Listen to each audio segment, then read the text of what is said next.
has been made inactive and has come to a standstill. I don't know whether to celebrate or condole the martyrdom of a few people about a quarter century ago. Because from the excitement and hullabaloo, it is difficult to make out whether it is for celebrating or condoling their death. To make the best use of the time, we shall once again talk about the man-making education and religion, which are the sine qua non for the subsistence and sustenance of any civilized society anywhere. Today we shall talk about the second, which in my opinion is the primary and the only cause of the deathless existence and potency of our civilization, whereas others have withered and vanished after embellishening display for a few years. That is why it has become very imperative and pertinent to talk about the role and need of religion, which is the only source, along with education, for nation building through man-making and character building. In view of our hitherto experience about the non-efficacy of our secular education in this regard, for its failure to kindle the desirable human and social values which are so very necessary for the existence of any happy, peaceful and harmonious human society. Like education, our experiment with enacting statutes and improving the economic conditions of people have also proved to be futile, because despite all our efforts to make laws and enrich the people, we are yet to reach the desired level of human development.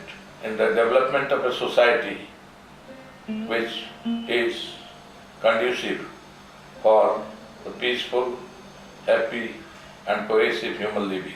Why the situation has developed to such a deplorable state?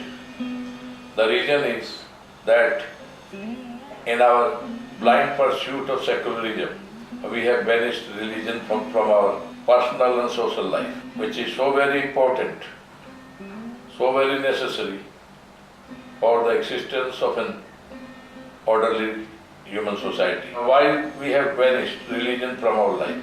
Because it was hindering our licentious and wayward way of living.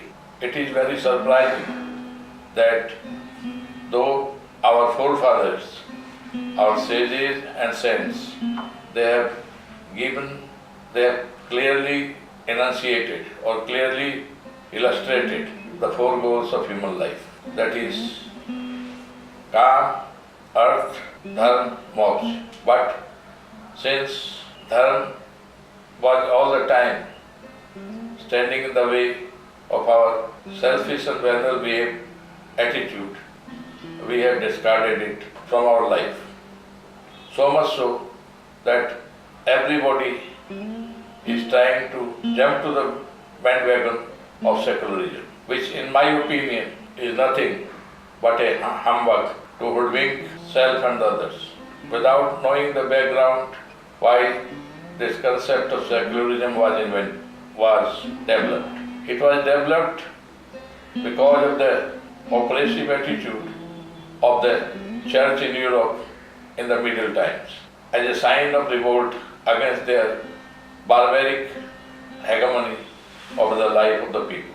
So in fact, it was a negative concept to contend with the operation of the priests. But like education, we have adopted it from the West without knowing its meaning and its necessity. And as a result, we have not only banished religion from our life, but also have condemned it as a hoodoo for the human society, without knowing what religion is.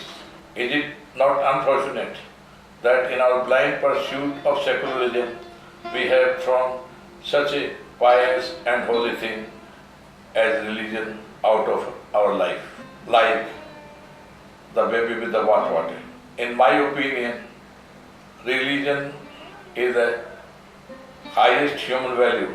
In fact, it is the axis on which the whole human society is based. That is the reason why our society is in such a mess today, because it has become emaciated and dissipated in absence of the lifeblood of religion.